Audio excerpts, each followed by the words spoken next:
Welcome back, everybody. Today I'm going to teach you how to do pattern or bitmap fill in Affinity Designer.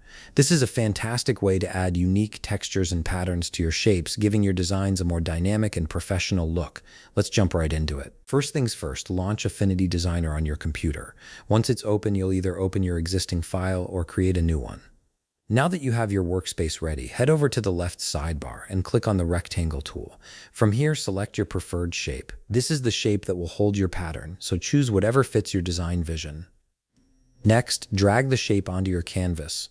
Position it where you'd like it to appear in your design. The size and placement can always be adjusted later, so don't worry too much about getting it perfect right away.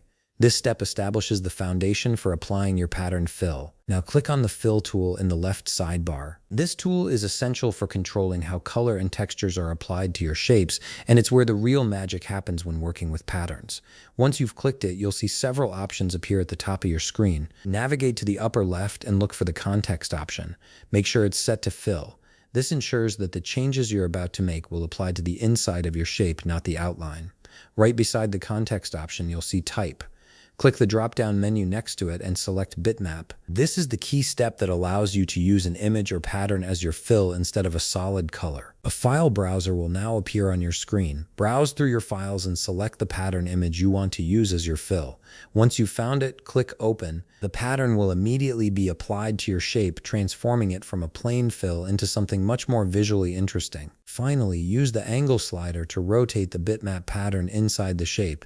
Adjust it until the pattern is positioned at the angle you want. This gives you full control over how the texture or design sits within your shape, allowing for precise customization. And there you have it. You've successfully applied a bitmap fill to a shape in Affinity Designer, adding depth and style to your project. If you found this video helpful, please leave a like, subscribe, and see you in the next video.